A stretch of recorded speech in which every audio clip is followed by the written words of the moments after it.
Хүнээс мөнгө зээлнэ гэдэг чинь бас тийм амаргүй ажил биш шүү. Бүх одоо нэг өндгөө нэг сагсанд хийнэ гэдэг шиг бүх хүмүүсээс одоо итгэлийн аваад тэр мөнгөний аваад юм хийнэ гэхээр чи эргэж буцалтгүй хүрнэ гэсэн хүсэл мөрөөдөлтөй хүрсэн.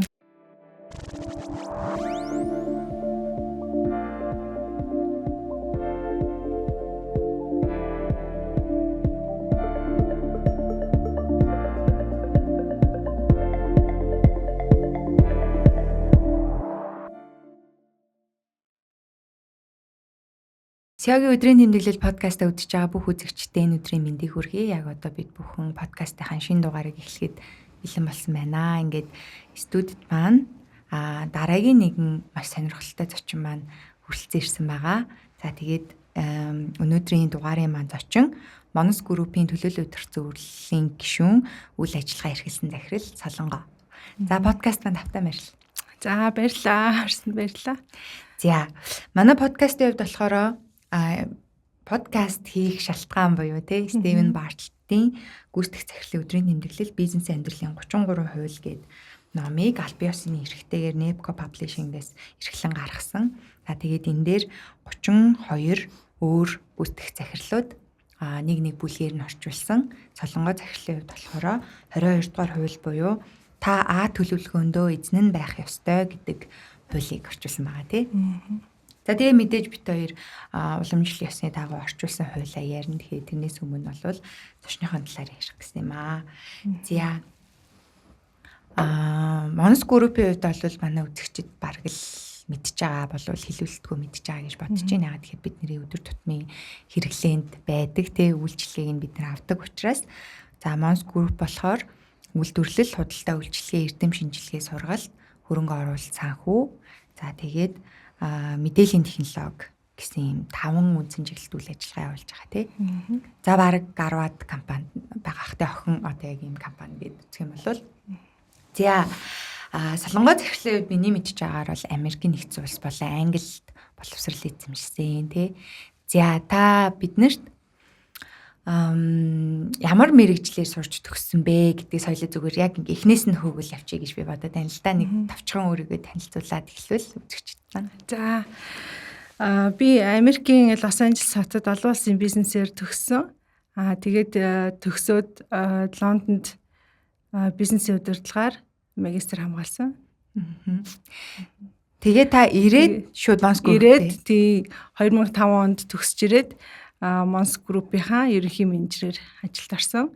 Тэгээд 2006 оноос эхлээд Монос Косметиксийнхаа гүйцэтгэх захирлаар аль биесээр тэмдэглэж очсон байгаа. За тэгээд Монос Косметиктэй 2017 он хүртэл та яг гүйцэтгэх захирлын албан тушаал ашиж байгаа. Тэгээд мөн төлөөлөл өдөрт зөвлөлийн дарга байсан тий. Яг Монос Косметиксийнхаа тийм 2015 оноос Монос Косметиксийнхаа төзийн дарга нь болсон.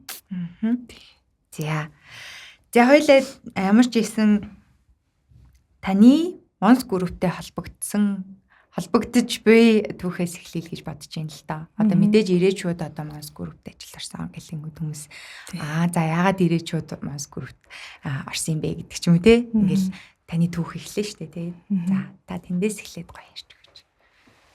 За яг мэдээж нөгөө хүмүүс бол ингээл энэ ч одоо яг нөгөө хувийн бизнес болохоор ялцчгүй одоо аав ээжтэй туслах гад ирсэн. Тийм тэгэхээр ер нь бол тийм л юутэй Монос группээс ажлынхаа гарааг эхэлсэн байгаа. Тийм тэгээ ирээд косметик тэгэхээр яг ерөнхийдөө эмэгтэй хүн болохоор ч тэгсэн юм уу. За чи яг ингээ косметик руу ороод ажиллаарай гэдээ тэгсэн.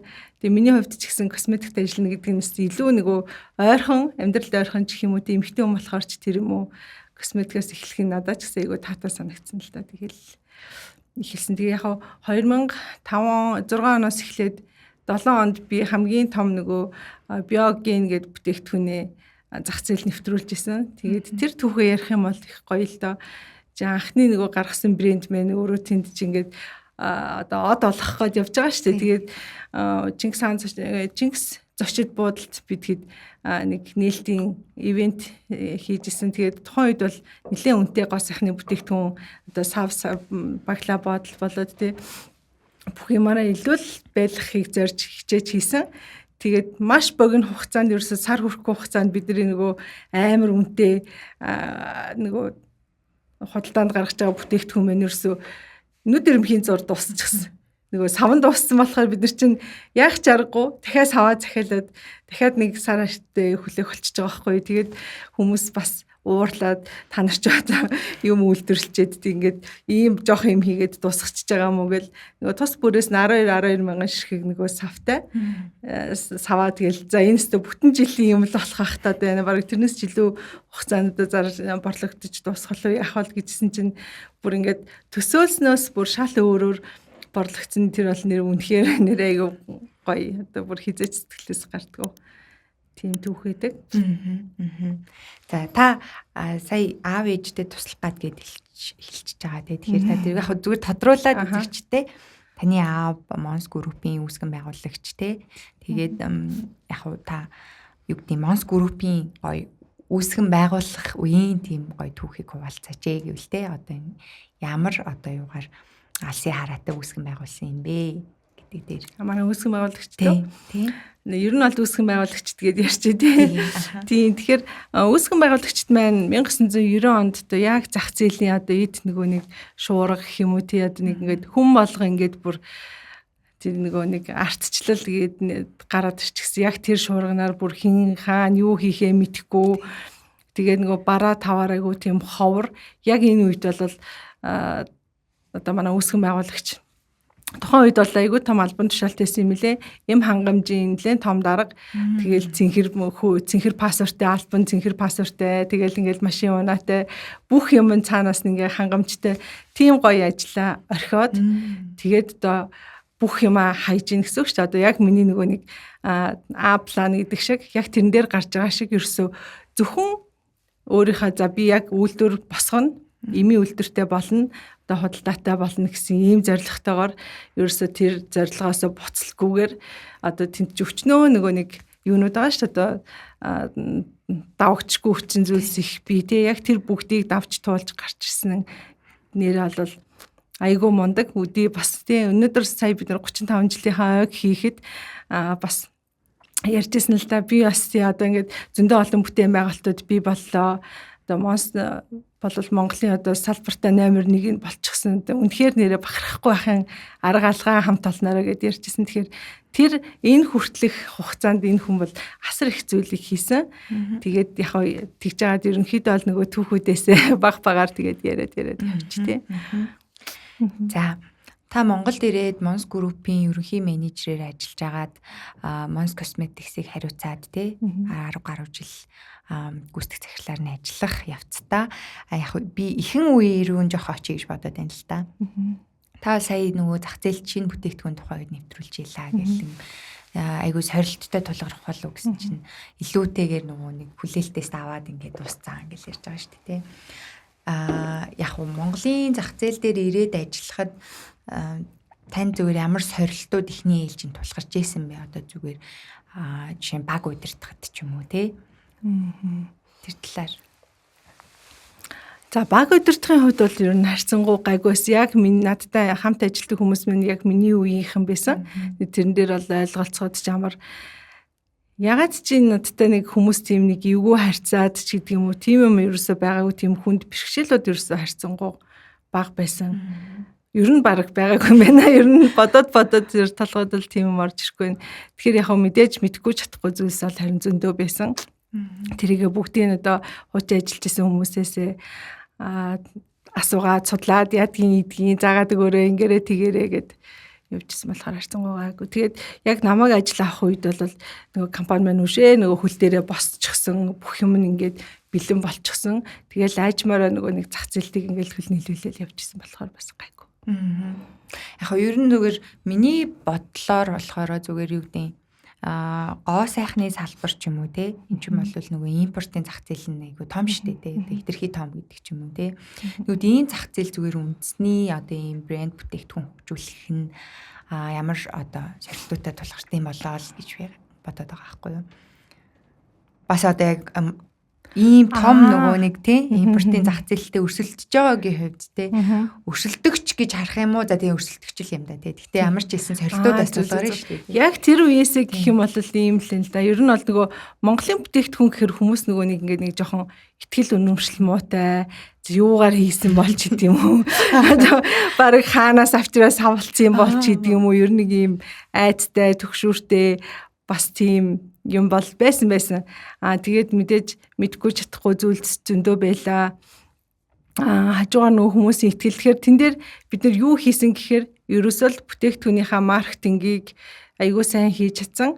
Одоо яагаад бид нар энэ тэгээ манай тосыг нөгөө нэг ланлын суурьтай тий одоо ингээд арьсан шингэдэггүй инээ тэрэг гэдэг байхгүй. Уг нь бол бүтээгдэхүүнийх нь нөгөө орц найрлага болоод нөгөө хэрэглээ талаараа бүгд өөр. Одоо өдрийн тосны гэх юм бол өдрөл төрх нь зарим хүмүүс нөгөө хэрэглэх заавраа уншихгүй шөнийн нөгөө тижээлийн ланлын суурьтай тосыг чи өдөр төрхчээл танаа тосноод миний нүрийг харлуулчлаа гэж яриад байхгүй юу. Тэгэхээр цагаан суурьтай тосыг хэрэглээд нүүр хар болно гэж бол ягаач байхгүй. Тэгэхээр яг нөгөө талдаа тухайн хүмүүс нөгөө хэрэглэх заавраа уншихгүйгээр бас нөгөө бүтээгдэхүүн хэрэглээд одоо бас тий наранд яваад одоо бас нараа харалцсан байхыг үгүйсэхгүй. Тэгэхээр бид нэр хэрэглэх заавар болоод одоо маркетинг тал дээр илүү нөгөө хэрэглэх арга барил одоо хэрхэн аль бүтээгдэхүүнийг яаж хэрэглэх үү гэд маркетинг нэлээд сайн хийж гисэн. Тэгээд тэрнгөөрөө ч бас ер нь бол амжилттай явсан байх гэж бодож байна. Тэгээд ер нь биогенээс хойш бол маш олон бүтээгдэхүүнүүд гарсан л да. Биогений шинжилэл, биомгийн шинжилэлүүд гарч ирсэн. За хажуугаар нь эрэгтэйчүүдэд зориулсан Biomax гэдэг бүтээгдэхүүн, Сарнай гэдэг брэнд, Алоэ гэдэг бүтээгдэхүүн, айгүй олон бүтээгдэхүүнүүд зах зээлд бол нэвтэрсэн. Тэгээд ер нь бол дийлийнх нь бол одоо ч хүртэл айгүй амжилттай явж байгаа. Тас айгүй баяртай байгаа. Тэгээд мэдээж нөгөө одоо компани болсон хань те одоо улам л өргөжж тэлж улам хөгжиж явж байгаа. Тэнд олон гоё бүтээгдэхүүнүүд гаргасан байгаа. Манай подкастын ивент итгэгч М-банк зөвхөн хувь хүний санхүүгийн сайн сайхан байдалд анхаараа зогсохгүй, байгууллагын санхүүгийн эрүүл мэндэд анхаардаг корпорэт банк гэдгийг та мэдэх үү?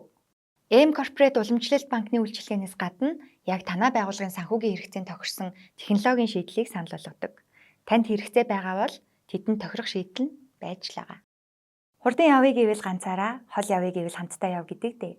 Тэгвэл яагаад хамтдаа хол бас хурдан явж болохгүй гэж? Хамтдаа холыг төтлөнө. M Corporate. Ингээд сонсохоор бол нөгөө нэг та айгүй нөгөө зоригтой гэх юм уу да тийм юу юм шиг удирдлах юм шиг сонсогдоод байна л да. Эсвэл айгүй юм санаачлагтай удирдлагууд гэдэг нь шүү дээ тий. За одоо юм шинэ бүтээгдэхүүн рүү хөтөлөө шууд зүтгийг гэдэг ч юм уу тий. Ийм эрсдлээс айдгүй ч юм уу тий. Тэгээ энэ миний зүгээр ингээд эхний байдлаар сонсоход төрж байгаа сэтгэгдэл. Гэхдээ та өөрийгөө за би нэг ийм арга барилтай удирдлага шүү гэдэг юм бол өөрийгөө юу гэж тодорхойлох вэ? Ер нь бол эхлүүлсэн юм гүцэн эцсийн үзэн л гэж боддог. Ер нь тэгчч нэг ирсэн. Тэг яг сая ярьлаа шүү дээ. Дийлэнх бүтээгдэхүүнүүд маань айгүй тийм амжилттай гарчихсан байгаа. За тэн дунд бол мэдээж фейлцсэн юмнууд бол би жишээ нь одоо 2013 оны үед юм уу да эрэгтэйчүүд зориулсан бүтээгдэхүүн гаргаж ирээ. Тухайн үед бол нөгөө эрэгт нөгөө зах зээлээ бүрэн судлаагүйгээс болоод бас тэр нэг фейлцсэн юм. Би жишээ нь одоо after shave гэлтэй тэгтэл чин одоо монгол эрчүүд бас нөгөө нэг сахлаа ургуулах гад байж идэг. Би нөгөө after shave хийгээд идэх ч гэдэг юм ингээд нөгөө авцалдахгүй ч юм уу тийм. Тухайн үед одоо нөгөө эрэгтэй хүмүүс болохоор нөгөө яг спешиали одоо тусгаалan өөрсдөө зориулсан гоо сайхны бүтээгдэхүүн нөгөө хэрэгэлдэггүй юм байна. Тэгээ одоо тэрийг нөгөө хэдэн мянган рекламдаад нөгөө явахгүй байсан учраас тэрэн дээр бол нэг фейлцсэн юм бол ялцгүй би. Тэгээ ер нь эхлүүлснээ дуусгах гэсэн л зорилготой байдаг. Тэгэл аль болох одоо эцсийн хүртэл үзнэ гэл. Тийм тууштай зантай юм уу да одоо бас зүрүүд ч гэх юм уу дээ болохгүй гэж хатгүй энийг хийж үзнэ гэсээр гал гаргацсан тийм бас би. За таны хувьд зүгээр карьерийнхаа турш миний сонирхоод байдаг зүйлс байдаг л да 10 гаруй жил 12 3 жил ч юм уу те баг ингээд нэг альбом тушаал дээрээ байх нь зүгээр одоо болвол нэг орчин үеийн залуус бол нэг юм нэг ажил дээр одоо удаан байх юм ч юм уу те ховорхон болсон. Тэгэхээр бидний зүгээр тийг сонирхоод байгаа юм гэх юм бол 10-аас дээш жил нэг албан тушаалтай ч юм уу эсвэл нэг газраа ажиллах нь ямар сөрөг болон ямар эерэг талтай вэ гэж та бодож байна.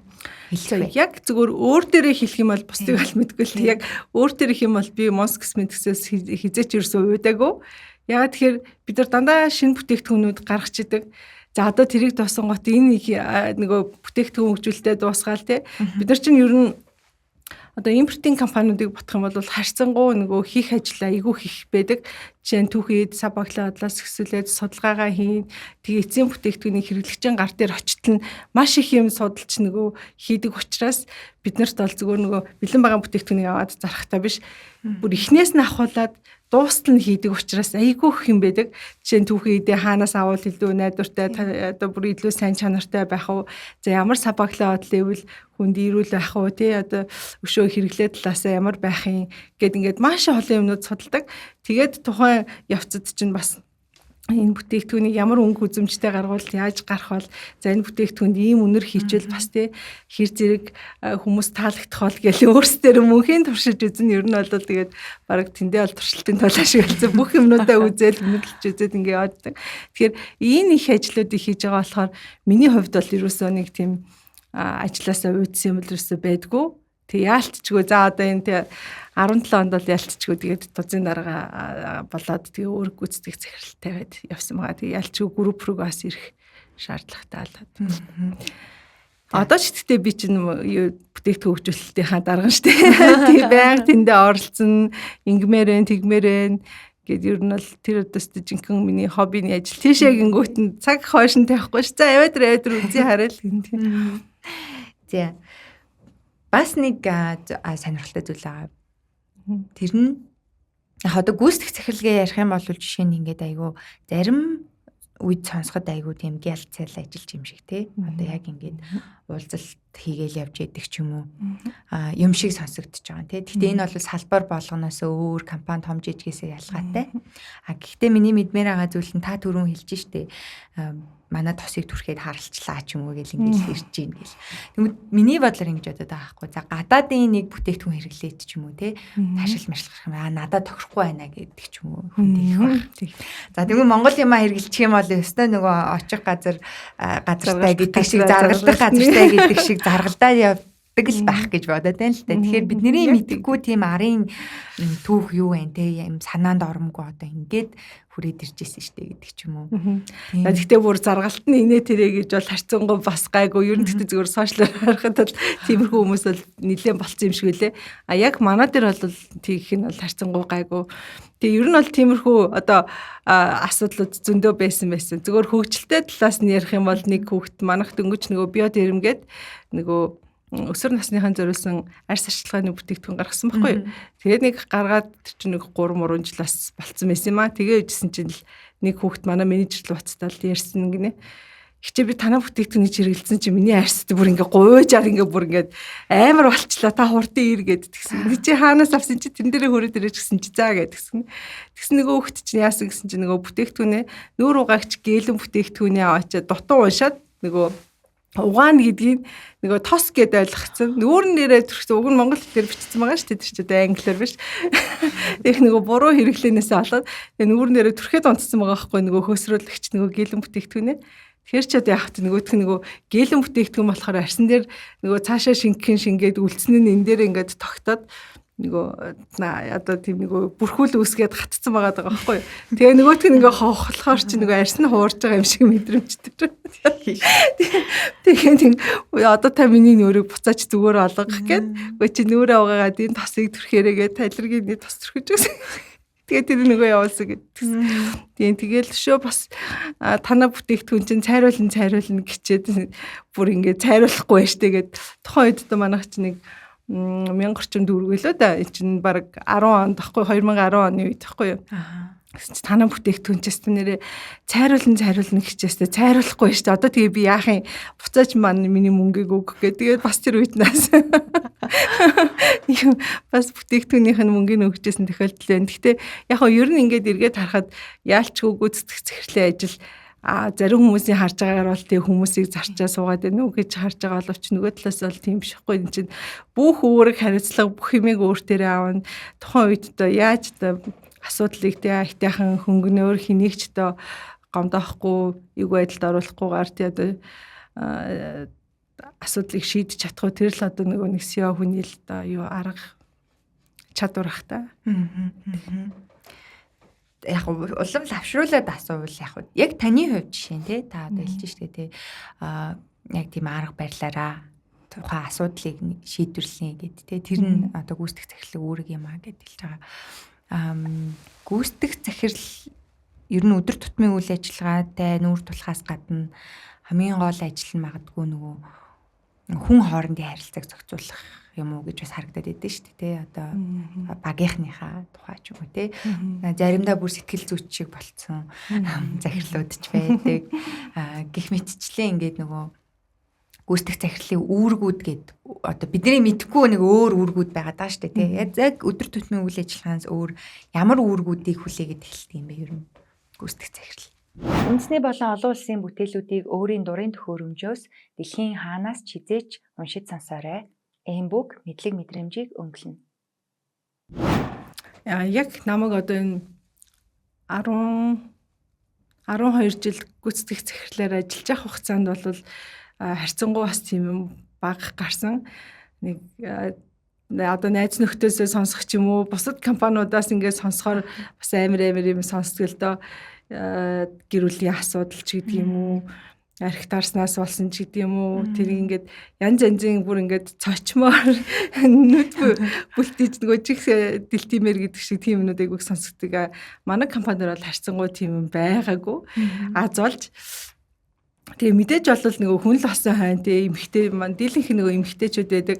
Тэрний хоорондох нөгөө үйл ойлголцол ажлаас болсон маргаануудыг бас шийдвэрлэх. За бүр хамгийн хайн байх юм бол нөгөө одоо өстө хэнийг явуулах уу гэдэг дээр бол нэг толж исэн үеуд бас би тэгэл тэрэн дээр бол тэгэл өстө заримдаа бол бараг шүүгчгэлээж чи яаси одоо энэ нь яаси одоо тэгээ яах юм одоо та хоёр яаж шийдмээр вэ гэл тэгэл хэцэн шийдвэр нь бол гаргадаг тийм гих мэтчлийн юмнууд байна. За ажлаас шалтгааллахаас гадна үгүй бас л ажилтай л холбоотой л да одоо бараа бүтээгдэхүүн татах одоо 2010 оны үед бас асуудлууд үүсчихсэн. За танаа бүтээгдэхүүний чинь би ингээд нөгөө нэг юугаар хил галаар ингээд оруулаад өгөө чи одоо надад ингээд итгэмжлэх бичээд өгчих гээл тэгэхээр одоо итгэж найдалтай болдгийл юм бэлгүй гээл өгцөн чинь дараа нь манайх бүр Монгол улсыг бараг нөгөө нэг хими хорт байцаар нөгөө юу яхаар одоо бараг л хими хортой байцтай зөвшөөрлөгөө оруулж ирэх гэсэн гэлээгээд нөгөө сошиалор ингээд сошиал чинь тухайн сошиал нэг хөгжиж байсан нөгөө сонингоор гаргаад тавьсан байдгийг. Тэг яг хөө тэр нь болохоор нөгөө манай орчсон хамгийн том софт нь болохоор нөгөө ланлин 200-ийн юм том пошгтой тийм бүтээгдэхүүн орж иж байгаа байхгүй. Тэгсэн нөгөөдхөө авч 20-той боц гээд тавьсан. Тэгээ тэрнээс болоод би бүр нэр хэдэн хоног стресс бүр яа надад бүр тэр чинь нөгөө нэг ганц компаниас болоод манай бүх бусад компаниуд амар тийм эвгүй байдалд орж байгаа байхгүй юу.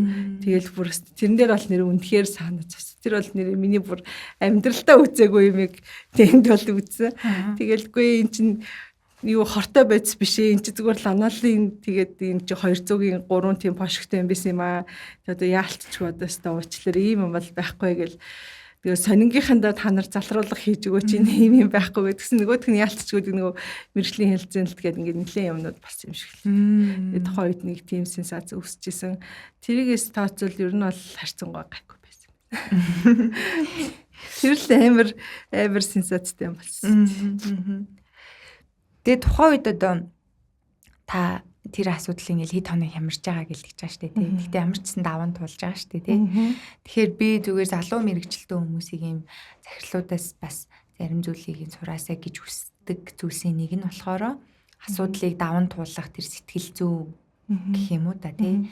Яг одоо та ингээл хамгийн тэр шантарч байгаа мөч ундлтын үе ирнэ шүү дээ хүн болгонд. Тэр үедээ яг юуг өөртөө сануулд юм бэ? Нэг зүйлсэд тийш хүм болгоно өөртөө санаад хичл ийм юм хийхгүй өстой яг нөгөө ном журмынхаа дагуу хийх ёстой байна гэж л хамгийн түрүүнд бодож байгаа юм чинь тэгээд нөгөө өөрөө хямрахаас илүүтэйгээр нөгөө компаниудаа л бодож байгаа байхгүй одоо миний гаргасан алдаанаас тэгээ бусад компаниуд байна нөгөө нэг үхрийн ивэр дэргүүл нөгөө 1000 үхрийн ивэр дэргэн гэдэг шиг тэрэн дээрээ санаа зовоод байгаа байхгүй юу Тэрнээс бол одоо бусдаараа ч явах хөт. Тэгээд ямар ч байсан дараа дараагийнхаа микстэй нэг хуйлд нөгөө журмынхын дагуу тэр нөгөө өөрөө нөгөө манахаас яг нэг менежер томилогдол тэр хүн бичиг баримт юмнуудаа бүрдүүлэл явах байсан юм л дээ. Тэгээ нөгөө тэр хүндээ нөгөө гадны хүнд найдал за болно гээ хийчихснээс л айгу том асуудал үүссэн л дээ.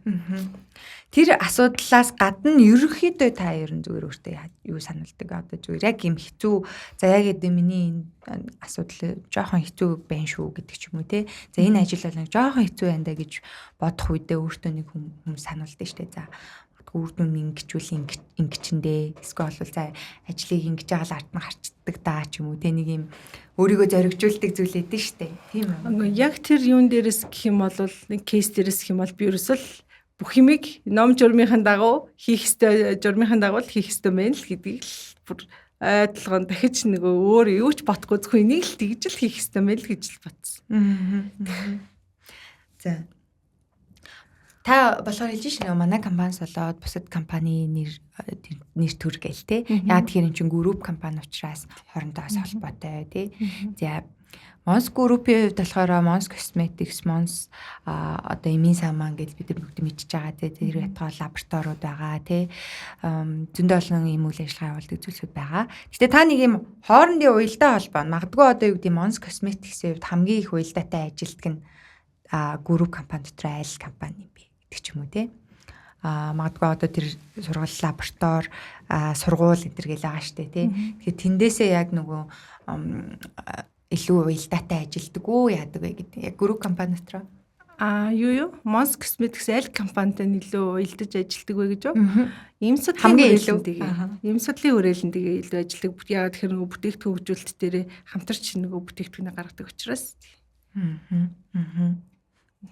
За мэдээж тэгээ цаашлаад ярих юм бол нөгөө худалдаа байгаа. Тэгээ худалдаа гэхээр одоо эмийн сангуудтайгаа юм уу? Одоо орон нутгийн эмийн сан нөгөө юу бөөний төвөдтэйгээ хамтарч ажилладаг. Тэгэхээр Mons Улаанбаатар болоод Mons Хихэг гэсэн хоёр компанитайгаа бол нэгт холбоотой ажилладаг. Өшөө чинь нөгөө JJ гэдэг бас манай импортын гоо сайхан болоод ахын хэрэглээний бүтээгдэхүүнүүд оруулж байгаа компани байгаа. Тэгэхээр тэр компанитайгаас хамтарч ажилладаг. За та одоо болохоор яг Mons Group-ийнхаа хэмжээнд төлөөлөл өдөртөх зөвлөлийн гишүүний гэж байгаа. За мөн үйл ажиллагаа хариуцж байгаа тий. Үйл ажиллагаа эрхлэлтэн захирлаар ажиллаж байгаа. За тэгээ би болохоор зочдоосоо гэж асуудаг гэхээр яг таны ажил үүргийн хуваар юу юм бэ? Гоё энгийнээр тайлбарлаж өгөөч гэвэл тий. Яг үйл ажиллагаа хариуцна гэхээр юуг нь хариуцж ажиллаж байгаа. За мөн төлөөлөл өдөртөх зөвлөлийн гишүүн байна гэдг нь ямар үүрэгтэй ажил юм бэ гэдэг. За үйл ажиллагаа эрхэлсэн гэхээр яг группийн үйл ажиллагаа эрхэлсэн гэхээр компанийнхаа өдөр тутмын ажилд нь оролцсон. За тэр тусмаа одоо нөгөө нэг амар амархнаар тайлбарлуул гэж байгаа шүү дээ. Тэнгүүттэй юу гэдэг айл гэрээр бол одоо яг л нөгөө нэг ээж юм шиг тэгээ нэг юм орхигдсон жижиг сажигч гэдэг юм уу. Нөгөө нэг ингээд нэг өдөр тутмын ажил руу чинь нөгөө CEO бол тэр болгон ороод авахгүй учраас тэгэл тэр бүгднлөө л орж ажиллана л гэсэн. Тэгээ илүү нэг тодорхой хэлвэ. Яг тодорхой гэдэг нь яг жишээн дээр ч юм уу те. За одоо CEO-гийн орохгүй ажил гэхээр ямар ажил эхэлж байгаа юм. Тий одоо нөгөө яг одоо гэрээр бол эрэгтэй хүн чинь бол тэгэл мөнгө төгрөгөө олно. Тэгээд одоо яг эрэгтэй хүнийхээ л ажлыг хийн. Эмэгтэй хүмүүс ч болохоор тэгэл нөгөө нэг юм цэвэрлэгээ хийж шашаа тий. Ер нь юм өдөр тутмын жижиг ажлууд руу айгүйх ордог. Тэг нэг орхигдсан ажлууд нь за тэрийг хийсэн үү, энэ хийсэн үү, энэний гүйцэтгэл нь ямар хэмжээтэй явж гин аливаа энэ болохгүй байвал гэдэг нөгөө ажлаа айл болох нөгөө хурдан явуулах гэж байгаа үднэс тэр бүхнлөө ингээд ороод явдаг. Дээр нь би ч нөгөө маркетингаас давхар өдөртөд явдаг л да. Тийм үйл ажиллагаа гээд маркетингаа өдөртөд явж гин тий. Тийм манайх чинь одоо 14 охин компанитай бүгдээрээ одоо маркетингийнхаа нөгөө нэгтгэл хурлуудаа хийн. Тэрэн дээр хин хаана юу хийж гэн бас нөгөө нэгдэж нөгөө нэг мэдээллүүдээ солилцох зорилгоор бас ийм маркетингаас хариуцаад явж байгаа. За. Төлөөлөл өдөртөх зөвлөлийн гишүүн гэдэг албан тушаал байгаа. За, Mons Group-ийн хувьд бол жишээ нь Mons хүнс бол одоо нээлттэй компани хөрөнгөний бирж дээр хувьцаа нарилж ялгдаг гэдэг гэдэг ч юм уу тэр утгаараа ингээд одоо толгой компани төлөөлөл удирдах зөвлөлийн гишүүн байх нь миний одоо харж байгаагаар айгүй олон ажил үүрэг ингээд байх юм шиг сонсогдоод байгаа байхгүй юу. Дээрээс нь та одоо маркетингээ хариуцж чинь гэдэг чи тий. Яаж амжуулд юм бол доо гэж зүгээр гайхаа сууж ин л та би. Тэгэд яг группийн төлөөлөл удирдах зөвлөлийн хувьд ер нь зүгээр бас мэдгүй хүмүүс байж магадгүй. Хідэн гишүүнтэй байдیں۔ Тий. Яг төлөөлөл удирдах зөвлөл яг юу хийдэг гэдэг ч юм уу. За бидний наад захын мэдж байгаагаар бол мэдээж одоо гүйцэтгэх захирлуудын ажлаа тайлагнах ёстой хүмүүс бол мэдээж төлөөлөл удирдах зөвлөл тий. Тэгэхээр хамгийн дээд удирдлага гэх юм уу да. За төлөөлөл удирдах зөвлөлийн гишүүний хувьд ямар ажил үүрэг үздэг юм ээ гэд хүмүүс сонирхоллаа. Подкаст ивент итгэгч Кафе Вирняно. Mons Group маань нийтдээ 7 тузын гишүүнтэй. Тэрний 2 нэмэгтэй, бусд нь эрэгтэй. Тэг яг ер нь бол манай компанийн хувьд бол яг засаглалынхаа хувьд гэх юм бол жил улирал болгон одоо нийтдээ 4 удаа тузын хурлаа хийдэг. Тэг яг тогтсон бүр тийм өдрүүдтэй. Одоо 10 сараас эхлээд бид хэд эрхчлийнхаа тайлан төлөвлөгөөн дээр сууж байгаа 11 сард тайлангаа гаргана гэд ер нь бол нэлээд яг нэг үед ачааллын үед эхэлсэн явж байгаа л да. Тэгээд Монс хүнсийн хувьд гэх юм бол нийтдээ 11 гишүүнтэй хараат бус 5 гишүүн төвлөсөн нь бол хараат гишүүдтэй гэд байдаг. За тийм би таны нэг өмнөх хариултаас нэг асуултаа асууж байгаа мартсан байна. Тэр нь та нөгөө ярьжсэн шүү дээ. Ерөөхдөө нөгөө косметикс дээр байх та. Яг би тэрнээ яга Mons Cosmetics-ийг зүгээр онцолж яриад байгаа хэр үзэгчтэй хэлэхэд 10 гаруй жилийн те 12 жил ер нь яг тэнд гүйцэтгэх захирлыг хийжсэн учраас илүүтэй тийм төвлөрөө зүгээр асуугаад байгаа. Тэрэн дээр эмэгтэй хүн одоо гүйцэтгэх захирал байхын компани соёлд үзүүлдэг нөлөөний талаар бас сонирхоод идэг байхгүй юу. Яа тэгэхээр ер нь бол Монголд бол эмэгтэй гүйцэтгэх захирал яг сүүлийн жилүүдэд бол дэжгүй нэмэгдээд байгаа. Гэхдээ ер нь бол ихэнх салбарт бол эрэгтэй хүмүүстэй авмгаа удирдлагын төвшөнд ажиллаж байгаа шүү дээ тий. Тэгэхээр таны хувьд юу гэж хардیں۔ Одоо эмэгтэй удирдлага компани соёлд ямар нөлөө үзүүлдэг бол гэдэг дээр. Мэдээж яг гоо сайхны компани захирал эмэгтэй хүн гэхэр хүмүүс за гэдэг нэг хүлээгээд авчдаг. Яг одоо 2017 оноос үдийг хүртэл эрэгтэй захиралтай байгаа. Тэгээ мэдээж өөрийнхөө ажиллаж исэн хугацааг одоогийнхаа захиралтай ингээ харьцуулаад харахаар бас нэг зарим нэг юм дээр жаахан бүдүүн баг юм байдаг. Тэгээ өөрт нь хэлдэг л дээ. За чи бас суралцаал явж байгаа мэдж байгаа. Тэгтэл чи энэ дээр бас ингээд орхицсан байх шүү. Энийг анхаараарай гэл. Тэгээ эрэгтэй үнд чи бас нөгөө одоо тэгтээ айгүй мундаг болсон баг надад заах гээд байгаа. Тийм энийг ингэдэйн тэрийн тэгдгийн одоо ийм болцсон штэ гэ. Тийм тэгэхээр яг миний ажиллаж байгаа хугацаанд бол яг эмэгтэй захиралтай байхын одоо зүгээр миний бодож байгаагаар бол бас юм илүү ойлгомжтой төхөө байсан болов нөгөө юу дизайн ч гэдэг юм уу те сабаглаад л нөгөө бүтээгдэхүүний бүтээгдэхүүн хөгжүүлэлтэн дээр нөгөө тэр дорн гяс ингээ хариугаа аваа шидэ явчихдаг. Өөрөө нөгөө яг тэндээс суужгаад оролцоо явчихдаг болсон. Тэгээ 17 оноос хойшлохоор манай нөгөө эрэгтэй гүйцэтгэх захирлагаар яг тэр хэдийгээ дуудаад за хэдүүлээ бүтээгдэхүүн хөгжүүлэлтээ сартаа яаж хамгийн багтаа нэг удаа хийж шүү гэд ингээ явчихсан. Тэрэн дээр нэг жаахан ингээд хоцрогдолтой ч юм уу нэг богино хугацаанд чинь гяс нэг хариугаа аваа явуул бас амар эдэн шүү дээ. Сар хүлээж аваад над дээр ирнэ гэдэг нь бас жаахан асуудалтай байгаа юм болов уу гэж бас бодсон. Яг эмэгтэй хүн илүү нөгөө шууд детайлууд руу ороод ч юм уу тэг шийдэд явдаг гэдэг санаа байж магадгүй юм тий. Тийм. Ер нь бол би яг өөрөө нөгөө тэрэндээ өөрөө амар дуртай. Нөгөө 100% тэрэндээ орц баг л надгүйгээр бүтээгдэхүүнийг гаргахгүй шүү гэсэн байдаг болохоор тэгэл ялцчгүй надаар тавьж гараад идэх. Тийм ээ тий. Та өөрийн тань нөгөө сонирхол айгүй их. Ер нь бол тэр бүр амар сонирхолтой хоббитэй. Тийм. За. Одоо хэлээ болохоор та яг түрүүнийг ярианда нөгөө үүсгэн байгуулагчд маань хувилбар даггаас өөр аргагүй байсан гэдэг шиг тий. Нэг тэгээд дурдаад өнгөрсөн. Тэгээд тэрийг хүмүүс тэр үед нь одоо юу төлөвлөгөө билээ гэж бодсон хүмүүс дэлгэхэд Солонгой захирлын орчуулсан 22 дугаар хууль бол та төлөвлөгөөнд эзэн байх ёстой гэдэг ийм хууль байгаа даа тий. За энэ номын энэ хуулийг би зүгээр маш товчхон яаж өгөө тэгээ танаар яриулъя гэж бодож байна. За энэ бүлэгт болвол Андын нуруунд осолцсон онгоцны амьд үлдсэн зорчигчдын тухай гардаг тий.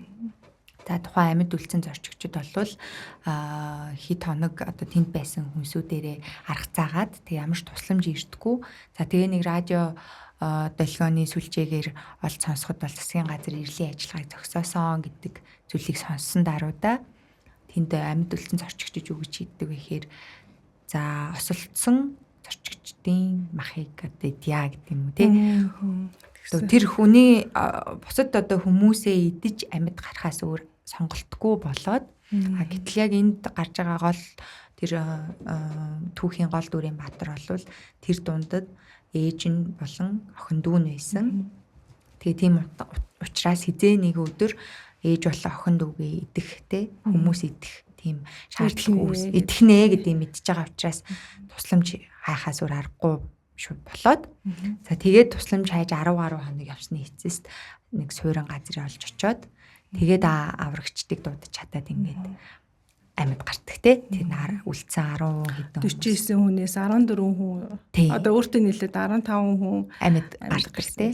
За тэгэхээр ийм түүхээр эхэлдэг. Тэгээ энэ бол ямар нэгэн тухайн үед одоо сонголтгүй болоод тэр хүн бол шууд ингээд нөгөө аврах юу хайхаар болоо явж байгаа те 10 гаруй хоног ингээд зориглоод яг тэгэхээр ямар нэгэн бэ төлөвлөгөө байхгүй. Эцээр агаал нэг өдөр ээж дүү хоёрын идэн гэдэг үндслээ те. За тэгэхээр та энэ орчуулсан хуулиа анх танд энэ 22 дугаар хууль ирэхэд ямар сэтгэл төрснөөс эхлээд нэри те. Хуулиа уншиж үзээдэг үү? За ямар ч гэсэн хамгийн эхлээд одоо энэ номыг бас ингээд одоо орчуулах багийн хэсэгт оруулсанд маш их баярлалаа гэж хэлмээр байна. Тэгээд энэ бол анхны одоо ном орчуулга дээр орсон юу байлаа. За манай бусад нөгөө оролцогчд маань ч гэсэн бас яг тийм байсан баг. Тэгээд үнэхээр их баярлалаа. Үнэхээр сонирхолтой санагдсан. Эхлээд бүр жоохон цочиж хүлээж авсан ч гэсэн тэр нь бол бас нөгөө талдаа айгу гоё санагдсан л да. Тэгээ нөгөө уншиж үзснээ ямар гоё бас за гээл. Тэгээ надаа хамгийн таалагдсан нь одоо бусад нөгөө хуулиасаа илүүтэйгээр 22 нь бүр илүү таалагдсан. Би ч өөрөө бас нэг ABC гэдэг нэг ингээ явчих гад бэ. Ингээ боддог боловч тэгтээ Аз болч нөгөө ABC гэхээс илүү A дээр илүү ингээл төвлөрөөд гэдэг юм уу. За энийг л хийн гэд. Тэгээ надад бол хизээч би өнөөдрийг хүртэл энэ номыг одоо уншлаа. Аагаал давах юу дагах хэрэгтэй мэн гэж бодож байгаагүй. Болохгүй бол энийг дээ. Тэгтээ ямар ч гэсэн энийг оролдоод үзье гэдэг ийм нөгөө одоо момент байсан. Тэгээд одоо яг эндээс ингээд хэлэх юм бол Нандо Прада гэдэг энэ хүн тий одоо өөрөө нөгөө регбигийн одоо тоглогч тийм тамирчин залуу байгаа. Тэгээд ээж дүү хоёр одоо тоглолтоо үзүүлэх гээд авч яваад тийм амар айхтар хосолд орсон байсан. Тэгээд Андын нурууны одоо нөгөө тэр юу онгоцны осол гээд бүр тийм нэлээд тийм шуугуулж исэн юм бэлээ. Тийм Википедиагаараас орж харсан л та. Тэгээ за бас ийм юм болсон юм байна гэд. Тэгээ тэр бол бүр ингээд түүхэнд үлдсэн. Тэгээ тэндээс одоо нөгөө идэх юм байхгүй болчихсон. Тэгээ за нэг уул харагдахаар за энэ дээрээс л ийшээ гарчих юм бол 5000 метрийн өндөрт гарсан байгаа байхгүй юу. Тэгээ ийшээгээ гараад одоо ингээд ногоон тал байх юм бах гэсэн чинь тэр чигээр ингээд мөсөн уус байсан. Тэгэхээр за энд буцаад буугаад ирсэн. Тэгэл нөгөө нэг зөндөө олон хүмүүсээ одоо чинь өдөр ирэх тусмал нэг нэгээр ингээл хүмүүсээ алтаалгаа шүү дээ. Тэнд чинь өвдсөн, зовсон, тэгээд даарсан хөрснөөс болоод нас орчин хүмүүс зөндөө байгаа. Тэгэл ерөөсөл за энд ингэж хүлээж өгснөөс баг ямар ч хэсэг явсан дээр юм бэ ингээл тэгэл одоо бараг 60-аад хоног алхсан юм шиг байна тий. 71 хоногдох дээр бол тэр нөгөө голын бараа харж тэр хүмүүс одоо нөгөө юугаа өгсөн гэдэг. Одоо бид нэр энд байна авраач гэдэг. Тийм мессеж өгсөн мэдэг. Тэгэхээр энд юу харагдаж байна гэхээр ерөөсөө одоо сууж хөлдөж өгсөнд орвол одоо ингээ алхаа явж ивэл бас тий ямар ч хэсэн бид нарт бас боломж байгаа гэд тэгээд явсан байгаа юм. Тэгээ нөгөө талдаа бол мэдээж ээж дүү хоёроо ч гэсэн идэвхгүй байх юмсан гэсэн одоо хүсэл бас айгүйх байсан юм сонголтгүй л болсон да тийм угаасаа идэж уух бүх юмаа дуусчихсан. Тэгээ яг эндээс бол нөгөө одоо компанийнхаа үүсгэн байгуулагчийг ярих юм бол түрүүн бас хэлжсэн тий. Тухайн үед 89 онд бол яг өөрөө ингээд айгүй том албан тушаал дээр им хангамжийн хамгийн нэлээд том албан тушаал дээр дарга хийж исэн хүн.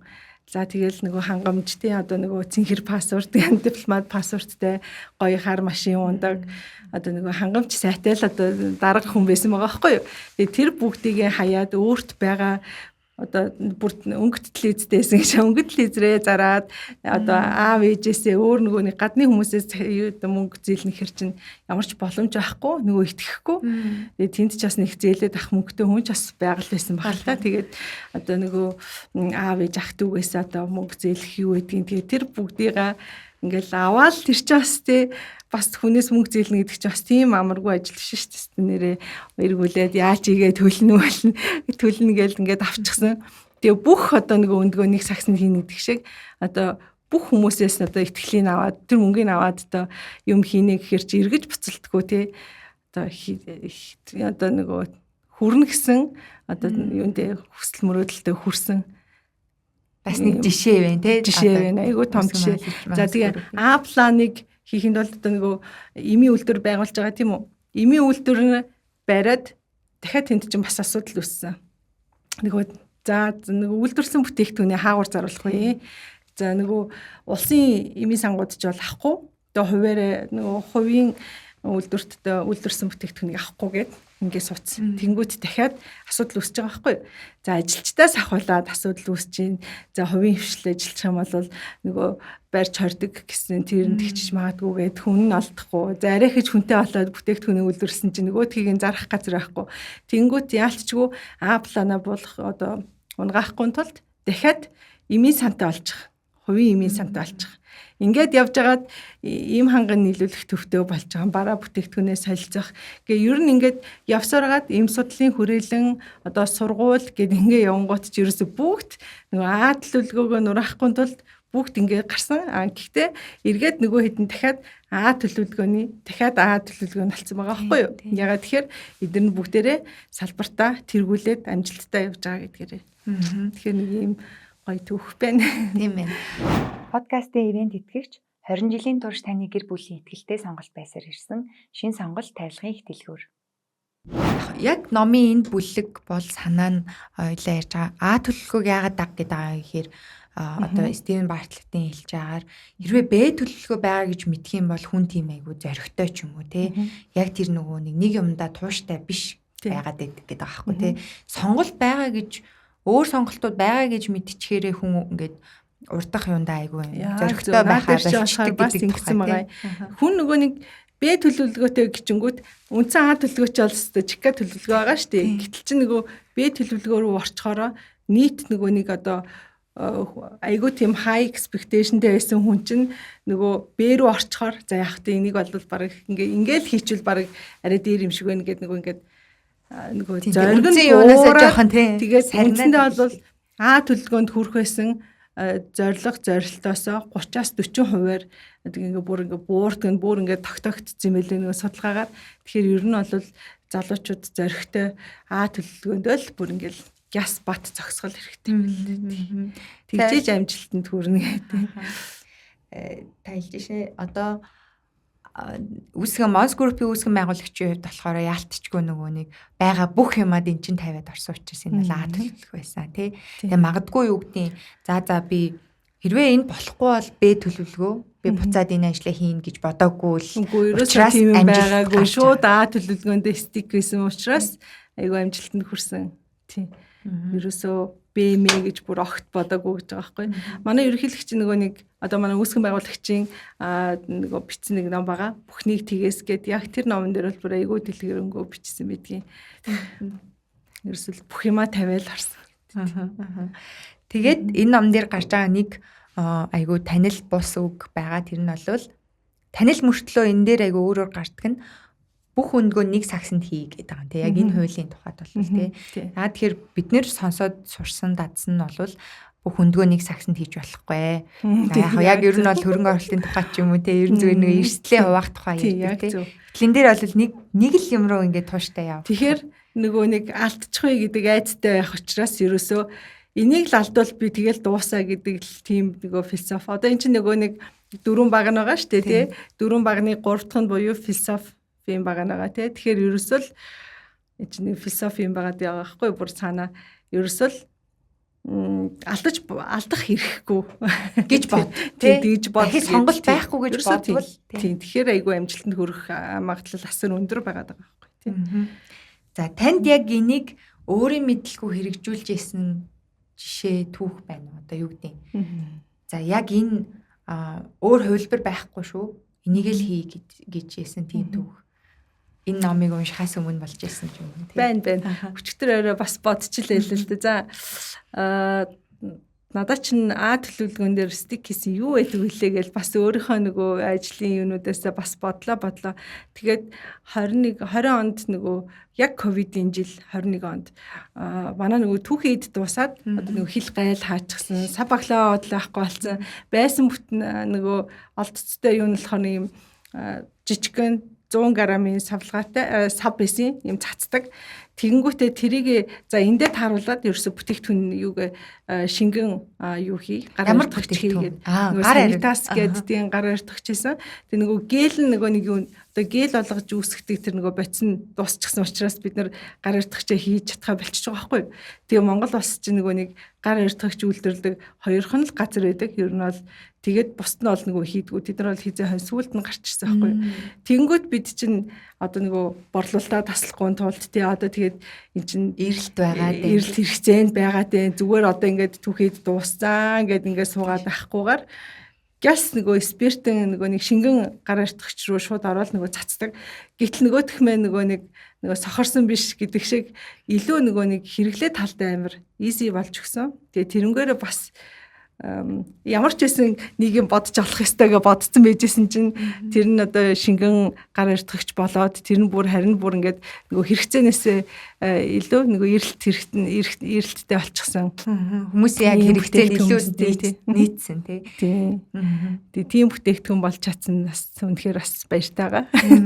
Тухайн үед бол та яасан лээ штэ нэгдүгээр тугай сав баглаа бодвол хоёрдугаар түүхий дуусчихсан. Гингүүтэн та бол за окей шууд шингэн болгоод цацдаг хувилбарыг хийгээд шийдсэн л гэсэн үг тийм шүү. Гэтэл чи нөгөө хэрэглэгчдэд тэр нь бүр илүү амар болчихж байгаа байхгүй юу? Ерөөсөө гарын нөгөө хаалганы бариул руу тий одоо нөгөө төрдөг тэрэгнийхаа нөгөө юу руу ингээ бүх юм руугаа ингээд цацаад тэр бол нэр үнэхээр тренд болсон.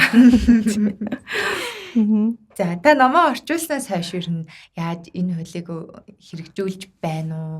Яаж ийн хаяа бол үнэхээр гэхдээ за үнэхээр л бэ хувилбар гэж зарим зүйл дээр байх ёстой шүү гэдэг ч юм уу. Тийм ном унших хүртэл би бол ер нь за энэ болохгүй бол энэ болохгүй бол энэ гэж одоо нөгөө ABC гэлээ нөгөө хошигноод ярих юм бол зарим хүмүүс бүр тий агаас яа хүртэл ч гэдэг юм уу AZ хүртэл ингээ өчнөө өсөг байж хахад чинь болохгүй юм гэж байхгүй гэж байгаа байхгүй юу. Гэтэл чинь тийхгүй тэгэхээр нөгөө улам л одоо ингээ өвчин сулраал яваад байгаа юм шүү дээ. Тэгэхээр аль болох ерөөсөл төлөвлөгөөндөө бүр өстө бат зогсоол эзнээ хас тэгээд яг юм хийхдээ би чинь дандаа тэгж боддог байснаа. Одоо энэ номоо өөрөө орчуулад одоо ялангуяа ингээ подкастн дээр өөрөө орж байгаа болохоор яалтчгүй өчтөр урж идрийн ч юм уу чинь байнга л нөгөө өдөр болгон хүнд нөгөө тулгамддаг асуудал байгаа байхгүй. Тэрнээс бол жилдээ 1-2 ч гэдэг юм уу тийм юм бол биш. Өдөр болгон хүн нөгөө юу гаргана те decision гаргана сонголт хийн. Тэгэхээр шийдвэр гаргана. Тийм. Тэгэхээр дандаа л ABC гэдэг ингээд ах нь биш. Ерөөсөл нэг юм бодоод яг тэрнийхээ эцэст нь хүрнэ гээл ерөөсөө тэндэл зоригтой зоригтой л арах хэрэгтэй юм л. Тэгэхээр ер нь бол байнга толгойд явж байгаа. За.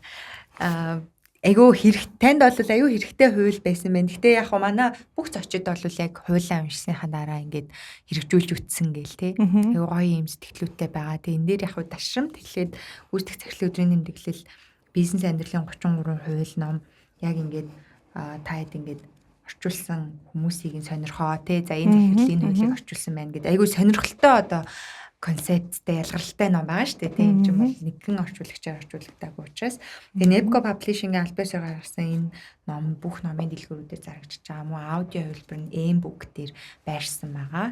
Тэгэхээр сонсоод үзээрэй. Одоо энэ бит хоёрын подкастыг сонсоод хүү өдөр 22 дугаар хууль дээр юу гарсан юм бэ гэж шууд сонирхож байгаа бол тийм ном аваад уншиж болно. Эсвэл бол аудио хувилбар нь M-book-ийг сонсч болно. Яг тэгэхээр бид хоёр нөгөө бүтэн бүх юуг нь ярьж өгч чадахгүй байгаа шүү дээ. Тэгээ дотор нь гарч байгаа санаануудыг нь орхигдуулж байгаа учраас гэсэн үг. Гол юмнуудаас нь хэлж байгаа. Тийм.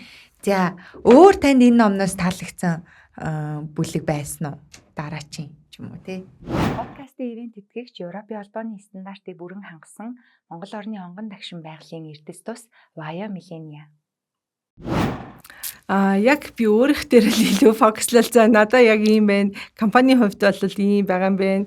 Ер нь бол хүн одоо төлөвлөгөөн дээр л одоо яг бат зогсох нь одоо яг бизнес хийж байгаа хүмүүс гэх юм бол бүр номер 1 одоо хууль юм шиг санагдаад байгаа байхгүй юу. Гэхдээ яг мэдээж нөгөө нэгдүгээр дээр бол 5 нөгөө юутэй савтай тэрнээсээ дистаралтай ингээд орох хэвээр мөстэй гэдэг юм чи хүн болгонд нөгөө тэр ингээд байгаа боловч ягаад чи нөгөө хүн өөрийнхөө юмд дуртай гэдэг шиг яг өөрийн нэг орчуулсан хэсэг бүр надад бүр амар хүрсэн. Тэгээ тэр тусмаа магадгүй өөрөө нөгөө нэг бүрчлээ ингээд үг өсөггүй ингэж орсон болохоор ч тэр юм уу надад л ер нь бол 22 дугаар бол бүр баг 8 нэгтж шиг санагдсан тийм.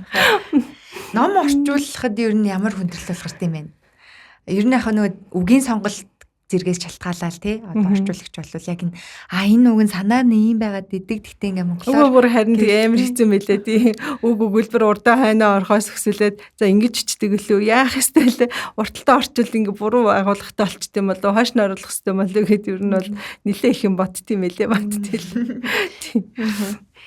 Тэгээ энэ ч бас нөгөө ном дээр орчуулга өгч байгаа болохоор ч бас тийм нөгөө алдах хэрэггүй. Энэ ч тэгээ зөөрөө буруу орчуулж бас муухай. Тиймэрхүү юм байсан юм байна. Та хэд хоног зарцуулсан ер нь номынхаа орчуулга дээр? Яг үнийг хэлэхэд надаа ингээд нилээ 20-од хооцсон мэрсэн байхгүй юу? Тэгсэн чинь хамгийн сүүлд энэ хэсгээс юм уу гэх. Нөгөө нэг юуных нь одоо захиалж байгаа нөгөө нэг үг мөхтэй ингээд 20-од хооцсон юмсан байхгүй юу. Тэгээд нөгөө дөрвөн багны онол монол гэдэл амар их яг тэрийг бол надад ер нь бүгд л хэрэгтэй байсан л да. Зүгээр тэрийг уншаал зөвхөн өөрийнхөө эсгийг л орчуулах байсан юм л да. Тэг ямар ч гэсэн нэг ажлын хажуугаар ингэж тэгээд надад тэгээ айгу урт хугацаа өгсөн юм а. За тэдэнд л хахад болно доо гингүүт нь тайвширсан явчихсан гин нөгөө одоо та гэж тэнгүүт нь 2-7 өдрийн өмнө үгээ сануулсан тэнгүүт нь яана за одоо өстө нэр яг болохгүй мэн гэд. Тэг яг өөрөө нөгөө өөрөө уншаад ойлгох өөр тий. Гэтэл чин тэр чин дахиад цаасан дээр булгаад бусдад нөгөө таниулах байгаа чинь бүр ингээ шаал ондоо юм байгаад байгаа байхгүй. Тэгэхээр чин энд чи амар хариуцлагатай хандахгүй болвол зөвхөн нөгөө өөрөө уншаад өнгөртөх шиг ингэж бас болохгүй. Тэгэхээр нэлээд бас цаг авсан. Гэтэ бас цаашдаа бас ингэж орчуулбал бас болох юм байна, чадах юм байна гэж бодсон шүү. Сэтгэл багтсан шүү. Багтсан шүү тий. За та үргэлжлүүлээ гоё ном бас орчуулах байхаа гэж найдаж байна. Тэгээд яг сая цаг сануулж ин тэгээд тэрнээс хамгийн нөгөө сүүлийн хэсгүүд рүүгээ орохоос өмнө би танаас нэг асуулт асуух байснаа асуучих гэж бодоод байна. Тэр нь болохоор таны амьдралдаа хийж байсан хамгийн зөв гэж боддог сонголт тий шийдвэр тань юу вэ? Магадгүй зарим хүн бол миний сонгосон мэрэгжил байсан юм аа гэдэг ч юм уу тий. Зарим хүн бол ингээд яг тэр үед тийм шийдвэр гаргасан маань хамгийн зөв сонголт шийдвэр байсан юм аа гэдэг ч юм ингээд нэг тийм зүйл байдаг штэ тий. Таны хувьд хамгийн зөв гэж боддог шийдвэр сонголт тань юу вэ? Аяхан түрүү нөгөө нэг ярьсан сэдвтэйгээ уялдуулаад ярихад яг одоо шууд толгойд орж ирж байгаа бол тэр л юм л да. Нөгөө урт хугацаанд одоо нэг компани дээр ажиллах ямар байсан бэ гэд. Миний хувьд бол гоё байсан гэдээ ярьсан тий. Гэхдээ яалтчгүй одоо нөгөө за одоо Монс группийнхаа толгой компани дээр ирээ. Одоо косметик тэр ингээд зөндөө удажлаа. Компани дээр одоо head office дээр ирээ гэхэд бол заага юу ч ботлого. Гэхдээ мэдээж тэгтээ бодсон л та хөөх бас ингээд гинт ингээ өөрчлөгдөж болт юм бах та гэж тэгснэ. За гэд тэгснэ. Гэхдээ энд ирснээрээ толгой офис дээр ирснээрээ илүү нөгөө компанийнхаа нөгөө юу гэдэг дээрээс те ийм бүтцэн ингэж явж байгаа юм байна. Ингэдэм байх гэд ингээд айгүй олон юмнуудыг харж байгаа учраас энэ нөгөө группийнхаа толгой офис дээр ирснээс миний хувьд бол айгүй зөв сонголт болжээ. Магадгүй тэгэл нөгөө зөрүтлэлгүй би эндээ л байж. Тэгээ энэ угаасаа надаа ингээд тий айгүй тийм сэтгэл амар айгүй гоё юм ажил юм чи би нэгэ хийжээ гэвэл бас байж болох байсан багтал. Тэгтээ тэгэлгүйгээр бас групп дээр ирээд бусад юм хийгээд явах нь өөрөө бас зөв сонголт болсон байна л гэж бодчих. За маш гоё хариулт байна. За подкастын маань сүүлчийн хэсэгт бол үздэг хүмүүс маань мэдж байгаа. Манай подкастын ерөнхий ивент тэтгэгчдийн нэг Millennia гэдэг юм байгалийн эрдэс тус байгаа. За Millennia болохоор ямар компанид ажил өрнүүлж байгаа вэ гэхээр Untouched Car гэдэг нэртэй. За тэгээд энэ нь бол таны тухай бусдын мэддэггүй те тэр нэг нээгээгүй гэх юм. Бидний хүрээгүй байгаа тэр нэг юм сонирхол, авиас чадвар, бизнес, эсвэл ур чадвар яг юу ч хийж болно. Тиймэрхүү зүйл гэвэл та юу гэж хэлэх вэ?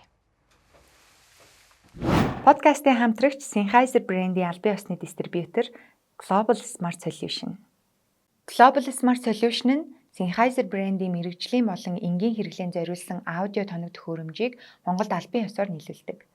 Студ, подкаст, тайз дэлгэцийн хэрэглээ, систем интеграцийн шийдлүүд гээд аудиотой холбоотой бүх төрлийн шийдлийг нэг дороос авах боломжтой. За урлаг спорт бол байхгүй. Яг сүүлийн үед бол нөгөө нэг айгу халахах дуртай болж байгаа. Ер нь бол би нөгөө 21 аймгаар ерөөсөө явж байгаагүй. Тэгээд сая 3 жилийн өмнөөс эхлээд одоо Ховд аймгаас эхлээд ингээд явсан илүү гоё сонирхолтой. Тэгээд Ховд, Өмнө Говь, Ар хангай, Хөвсгөл гэдэг бас хөөрхөн хідэн аймагуудаар орсон. Тэгээ орохдоо бас ингээд хид хідэн сумдуудаар орсон гэдэг бас ер нь бол айгу гоё тийм бүр нэг өөрөө ирэхгүй өөрөө нөгөө хөсөн явж байгаа болохоор ч тэр юм уу бүр ингээд амар сэтгэл өндөр явж байгаа. За тэр бол нэг аялах дуртай нэг юугээ нээс юм уу гэж бодож байгаа юм. Нөгөө талдаа гэх юм бол яг нөгөө хувь хүн одоо нөгөө гэртээ нэг юм цуглуулдаг надаа аяга байдаг л да. Тийм явсан газар болгоноос аяга авдаг. За Starbucks яах чиж болно. Эсвэл нөгөө юм гоё герман нөгөө Porsche нэрээр явахад нэг юм гоё гүршгнүүдээ нөгөө гэртээ зүгээр ингээ аваа тавьсан байхад бүр ингээ харахаар л цаанаа бүр амар гоё хийцэн одоо загвар тий бүх юмараа айгу гоё идэг. Тэгээ тийм бас цуглуулдаг. Snowball гэдэг нөгөө доороо хөгжмтэй тэгээ нөгөө гэрэлтэй тэгээ нэг юм гоё цас бударсан нэг юу идэв шүү дээ. Тэрийг айгу их цуглуулдаг. Тэгээ явсан газар болгонд бас тэр мэн байдгүй ч гэсэн ер нь байвал хамгийн түрүүнд авдаг. Нэг тийм сонирхлуудтай. Тэрнээс спорт нөгөө урлаг дээр бол бүр байхгүй. За тэр аяг цуглуулдаг гоё санагдаж байна. Нөгөө би адилхан эмэгтэй хүн болохоор ч юм уу тийг нь бас сонирхолтой цаашид болмоор санагдаад байт юм аа. Би тэгтээ яг авч эхэлж байгаа дөнгөж тэгээд яг сая нийллээ. За подкастын маань энэ сүүлийн хэсэгт гардаг энэ хөөрхөн жижигэн дэвтэр байгаа. Энэ бол гүйцэтгэх захирлын өдрийн тэмдэглэл гэдэг нэртэй юм жижигхэн хөөрхөн хар дэвтэр. За энэ дээр яадаг вэ гэхээр за мөн Стивен Бартелтийн хөтэлдэг Diary of a CEO гэдэг маш алдартай дэлхийд алдартай подкаст байгаа. Тэрний ихэнх үеийн одоо улирлуудын дугаарууд дээр ингээд төгсгөл хэсэгт нь ингээд бичүүлдэг байсан.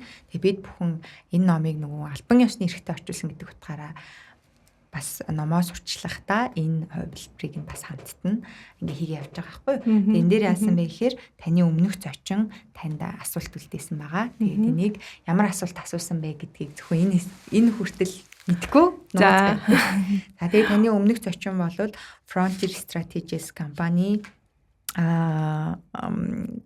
харилцагч хариуцсан гүйцэтгэх захирал Сангаамаа гэдэг нэртэй танаас хамгийн өр өгөөжтэй гоё бүтлгүүцэн туршлагаасаа хуваалцаач гэдгийгсэн.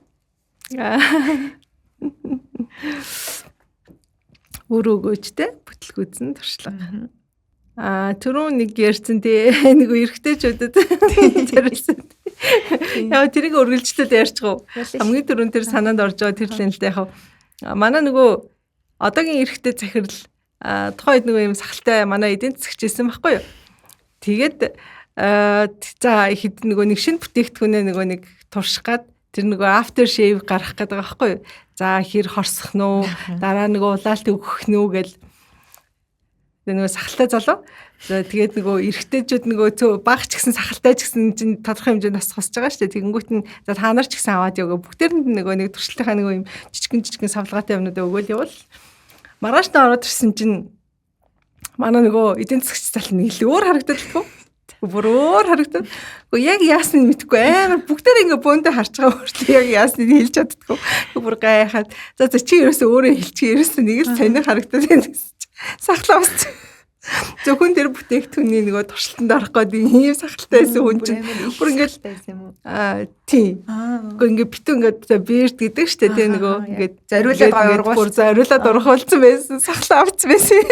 Хилтэл бид нар нөгөө нэг ерөөсөө нөгөө олоогүй. Тэг сонимаад бүр 5-10 минут зогсоод бид нар ерөөсөө олоогүй.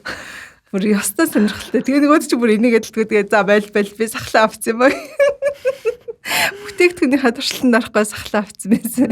Тэгээ яг бид тэр бүтээгдэхүүний нэг 3 жил орчим гаргаж байгаа нь тэгээ бүр байлсан байсан. Тэгээ тэр бол бас нэг нөгөө түрүү хэлсэндээ нөгөө зах зээлийн ерөөсөө судлалгүйгээр за эрэгтэй хүмүүс л болсон хань мэдээж үсээ угаажилтаараа шампунаар бие угаажилтаараа за сахлаа хуусжилтаараа тэгээ нүрэндээ тос зүрхчил таараа гэдэг ингээд нэг 4 бүтээгдэхүүн 3-4 бүтээгдэхүүн гаргацсан байсан чинь тэр нэрс амжилт нөхрөөгүй тэгээ нэг гардаг хугацаанд болохоор нэг цагаан сараар гардаг цагаан сараар нөгөө эрэгтэй хүмүүст өгөх юм байхгүй гэж гардаг байсан юм шиг тэгээ бүр цаа одоо энийг бүр ингээд дуусгая гэд нэг тим фейлцсэн юм бас би Подкастын хамтрагч ертөнцийг таних хөтөч Nepco. Тэндээс бол таны суралцсан зүйл нь зах зээлийн судалгаа сайн хийя. Тэндээсээ бол тийм суралцсан юм бол мэдээж зах зээлээ жоохон мэдрэх хэрэгтэй байна. За яг манай Монгол эрэгтэйчүүд одоогийн байдлаар бол гоо сайхны бүтээгдэхүүн спешиал тусгайлан гаргах нь бол дими сонголт болжээ гэд тэгээд тэрийг хаасан байгаа. Тэр чинь 10 хэдэн жилийн өмнө гэдгсэн тий? Тийм шүү дээ. 12 илүү 13 онд л байсан. Тийм нэг хөвгчлөлтэй болсон. За гой түүхээ хуваалцанд баярлалаа. Тэгээд үргэлжлүүлээд мэдээж та бол энэ дараачийн зочиндоо асуух асуултаа үлдээн. За тэгээд энэ хүрээд хоёулынгийнх нь өнөөдрийн подкаст өндөрлж гин. Тэгээд бидний урилгыг хүлээж авч ирээд те нэгэн бодлын бид нар бол гүйцэтгэх захирлуудын ингээд өдрийн тэмдэглэл хэрэг бичсэн бол те тэрүүгээр нь ингээд хамт уншаад аялж байгаа юм шиг ийм зүйлийг ол үзэгчтэй өгмөр байгаа. Тэгэхээр багч гэсэн бид нар бол таны өдрийн тэмдэглэлийг хамтдаа уншаад ингээд аялсан ийм аяллаа гэдгээ ингээд бидний багийнхныхаа баярлж байна. Тэгээ үзэгчтэй яг тэр мэдрэмжийг өгч чадсан юм мэдгүй л байна л да. Тэгээ миний сайн муугаас л тэр хамаарах ёстой. Тэгэхээр ямар ч байсан да бидний урилгыг хүлээж авч ирээд маш үнэтэй цаг зав зарцуулсан. Одоо бүх багийнхныхаа өмнөөс үзэгчтэйгээ өмнөөс талархлаа илэрхийлье. Баярлалаа. Бас энэ хүртэл бас ингээд ном орчуулахаас өсвөлээд подкаст орох хүртэл ингээд уурсан та бүхэндээ бүгдээрэнд нь баярлалаа. Тэгээд ажлын өндөр амжилт хүсье өрөөё. За баярлалаа. За энэ үрээд подкастын маань энэ дугаар өндөрлж जैन. Тэгээд дараагийн дугаараар бид бүхэн Сёгийн өдрийн тэмдэглэл подкастынхаа дахин нэг те хуулийг орчуулсан зочинтойгоор эргээд уулзах болно. Ингээд дараагийн дугаар хүртэл түр баяртай баярлаа. Хүүе, нэг өөрөөр аялаад үзэх үү? Бид аялагч бүртээ M бүх, M Music, M Karaoke үйлчилгээний 1 сарын эрхийг бэлэглэнэ. Оюунлаг бас 100-аатай аялцгаая. Энэ өвлийн амралтаа дурсамж дүүрэн өнгөрүүлэхийг хүсвэл Discover World Traveling Thailand-ын Phuket, Bangkok, Vietnam-ын Phuket, Хятадын Хайнан болон Бээжин, Туркийн эртний хотуудын онц сонирхолтой аяллуудаас захиалаарай. 20 жилийн туршлагатай шилдэг аяллаа зөвлөхүүдийн тусгайлан боловсруулсан хөтөлбөрүүдийг танд санал болгож байна. Найс нөхөд хамт олон гэр бүлэрээ ая тухтай наран шарлагын газар их хотуудын соёл эсвэл адал явдалт арлын аялал хайж байгаа бол танд тохирсон аяллаа хөтөлбөр энд байна. Оюунлаг бас 100-аатай аялцгаая. Discover World Travel